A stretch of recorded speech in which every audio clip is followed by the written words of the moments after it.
Hi hello నమస్తే వనక్కం సశ్రీకాల్. మా Ooty trip part 2లో మీకు ఇషా ఫౌండేషన్కి ఎక్కడి నుంచి వెళ్ళాలో, ఏ నెంబర్ బస్సు ఎక్కాలో, ఎలా వెళ్ళాలో ఈ వీడియోలో చూసేద్దాం రండి. గాంధీపురం బస్ స్టాండ్ దగ్గరలో ఉన్న స్కైరీ హోటల్లో రూమ్ తీసుకున్నాం. రూమ్లో ఫ్రెష్ అయ్యేసరికి లంచ్ టైం అయ్యింది. లంచ్కి పక్కనే ఉన్న అన్లిమిటెడ్ హైదరాబాద్ బిర్యానీలో ఒక ఫ్యామిలీ ప్యాక్ తీసుకున్నాము.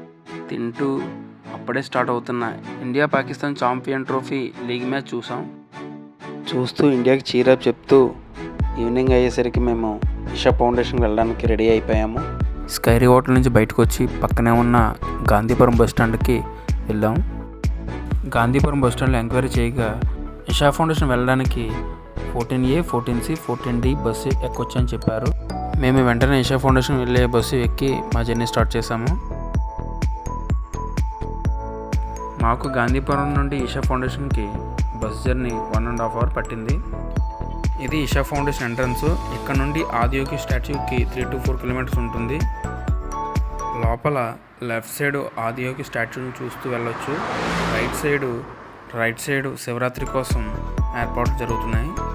అసలు మహాశివరాత్రి రోజున ఈ ఇషా ఫౌండేషన్లో ఉన్న ఆదియోగి స్టాచ్యూ దగ్గర ఈ ఫౌండేషన్కి కర్త కర్మక్రియ అయిన సద్గురు గారి చేత మహాశివరాత్రి పర్వదినాన సద్గురు గారి ఆధ్వర్యంలో అతిరథ మహారథుల సమక్షంలో అఖిలాండ కోటి జన సమూహం ఆదియోగి యొక్క స్పిరిచువల్ మోటివేషన్, మెడిటేషన్ మరియు 112 అంతిమ మార్గాల గురించి చెప్తారు.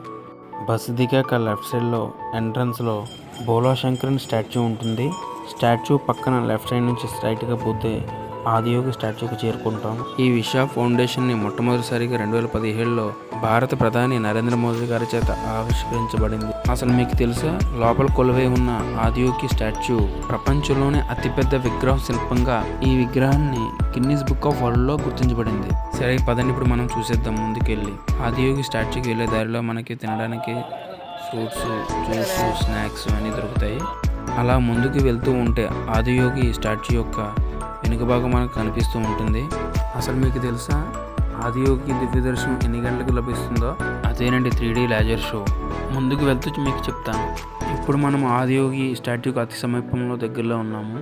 ఇక్కడికి ప్రపంచ నలుమూలల నుంచి కూడా భక్తులు వస్తూ ఉన్నారు. మహాశివుడే ఆదియోగిగా శాశ్వత గురువుగా నిలుస్తారు.